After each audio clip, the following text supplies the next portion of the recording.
passou for boa Fiona. Good to see you. Good to see you, sir. Welcome back.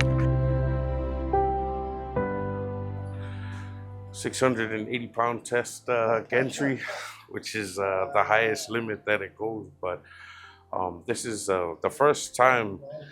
Yeah.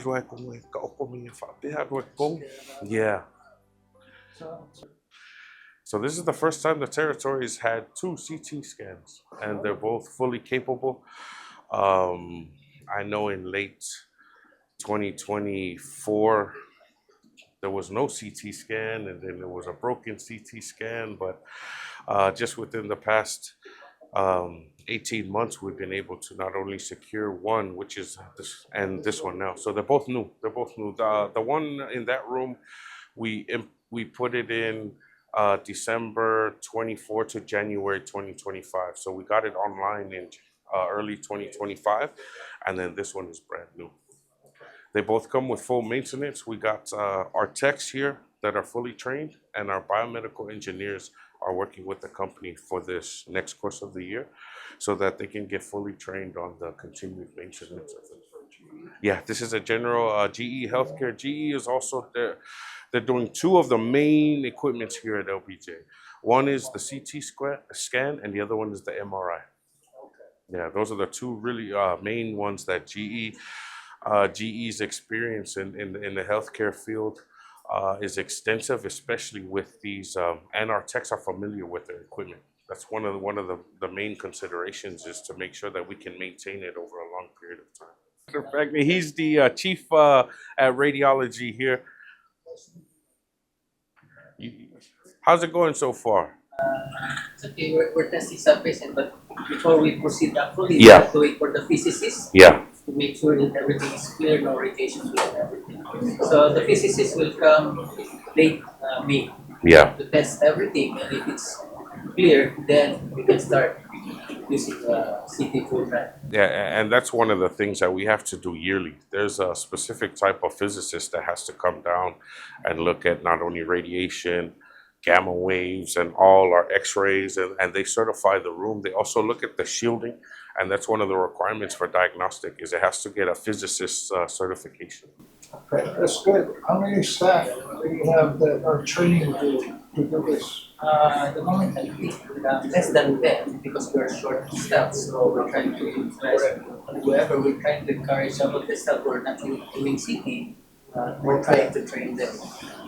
But we have 3 vacancies and we're just waiting for the advertisement. So I can hire 2 more who are actually certified already. Yeah. So we won't have problems. Because we have an MRI soon. So what I will hire a CT with MRI training already, just like our main CT. What's the average a month patient? 400. About 400. Yeah, usually That is also CT X-ray is around 1,000 plus. Ultrasound very less. Because of the CT, they prefer, we see more on the CT scan. Yeah. But when MRI comes, then we are looking for MRI because that's less radiation and that's specific for soft tissue. Yeah. This is more specific for bones and calcification. that's good. So Great. one of the biggest things is that professional development. A lot of our local students, we're trying to push in programs. We also have the staff that are in school. So we do sponsor a lot of the education, professional development, and certification of the existing staff. And then as Chief mentioned, what we're trying to do now is entice those that are not into the CT realm, but are other types of technicians, so that we can put them through the CT. Cross-train? And it's faster. It's a lot faster to get a tech that's already certified into another lane of radiology than to get someone new. Then we're waiting, 4 to 6 years before they fully develop. So we have that program now, and 2 of the 3 techs are in that professional development program now. And also, let's see, we don't want the same problem with nurses, right? Yeah. We end up having to recruit from somewhere else. Yeah. We'd like to continue local professional training. Absolutely. That's up to you, right? Yeah, the waiting is here. Yeah. It's going online. Yeah. Okay. So we've got 1 this year and pushing more. So the goal is to have us 8 cross-trained certified, so that we can cover shifts and allow for some downtime. I would go into the control room, sir.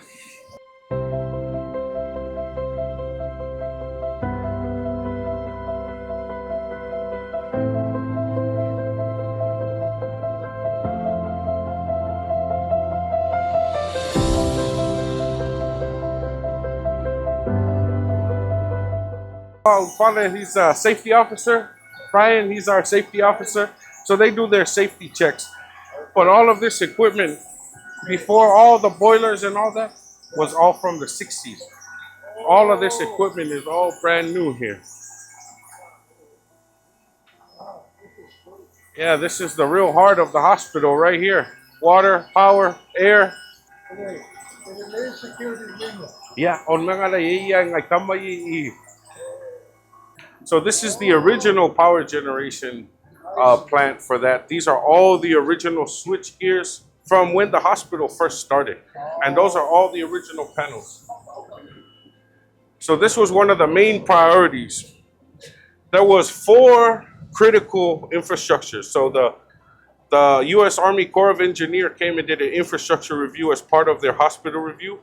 And this was one of the main ones. This is what they looked. They couldn't even believe that it was running. So when was this? 1961. 68 was when it was first implemented, and then basically they've just been running wires inside before. This is where we're at now, just completed. All done. Okay, power generation. And all the lines that they run. So this is part of our downstream. If you look in your binder for the project, sir, this is part of the downstream project. So this downstream project is taking all of the old wires, all of the old, and putting them onto these new ones. And we had to lay the groundwork here because the new CT scan, even the new MRI, there was no way we would be able to plug them into the lines that were in the hospital. We had to run new lines. So one of the major projects that we used ARPA for is this, electrical downstream. It's a $10 million project, but all of these lines, all of these power, now we're starting to see as it progresses, the usage. We've already got most of the hospital on the new lines. And now they're running the new buildings that are going up. Yeah. The power beyond that. So overall, hertz in meter. So I think it's, how many megahertz are both of them? The 800 kilowatts. Oh, kilowatts. 800 kilos. That it replaced before it was a single Yeah. Caterpillar generator, 900, so 800 replaced, so the capacity has increased almost double from what was here previously. Wow. So the building was extended from here on to I see. the big Caterpillar was right here, sir. E. There were no walls here.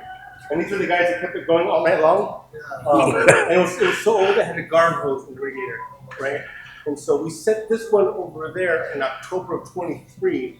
So it's taken us a long time to get to this point. Yeah, I was gonna say, how long did it take to take the old thing out? Oh, so we dragged it out. That was Just fast. drag it out? Yeah, we Oh, dragged okay. it out. It was fast. It was more of the, we wanted to make sure we did the procurement right. We wanted to make sure we got bid right. We wanted to make sure we had specifications right. So we did it one time. Also, when the engineers designed it, they did it so when eventually these will phase out, but there's doors on the side. So these can slide in, and the 1 point whatever kilowatts will come back in. So as we add more power, as we add more power, we can slide them in and out. And the beauty of in between is because there's a different contractor working on the central plant. Both contractors worked together in order to run all of these things and make sure that when the projects are done, there's a seamless connection between one building and the next. Because the fuel for this one is next to the other contractor's project. So we had to make some creative decisions on how to run the piping using different contractors. But most of these lines and all of that, that's what took the bulk of the project, is really going back into and rerunning a lot of these wires. And then once these generators are up and running, we're good to go. And they just hooked it up. They did the blessing on Monday. And now we have stress tested our system, and we're able to push enough power into the hospital now. GLHN, The company from Arizona. yeah, from Arizona.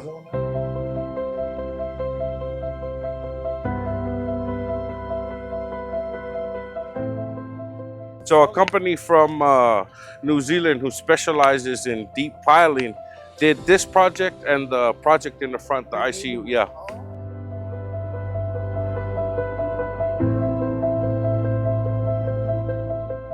The new ICU ER is going to be connected to this. So a lot of the floor plan designing is similar to this, just like the States. Nurses stations in the middle. We've got patient care around, doctors' facilities on the side, and then trauma bays in the middle. So in between the recovery area and the new ER is going to be the MRI, recovery room. All of that's going to be in between.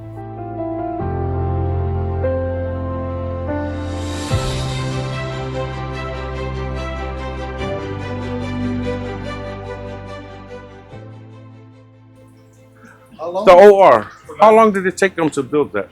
7 years. 7 years. 7 years, 4 design changes. It was originally 3-story, was at a 1-story, and then went back to 2-story. Okay. So when we came in, the first floor is what you just saw. That's the second floor connections here.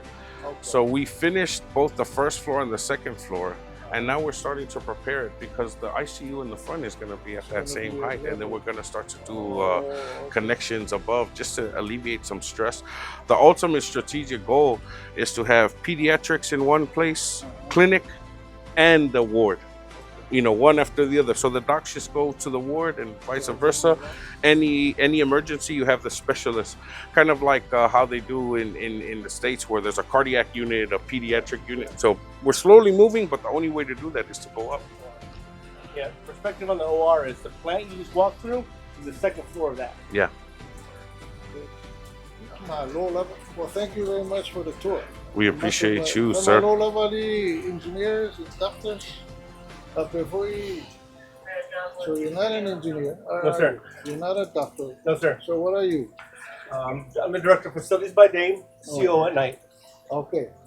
I'm retired Command Master at the Navy Seabees, so I do construction.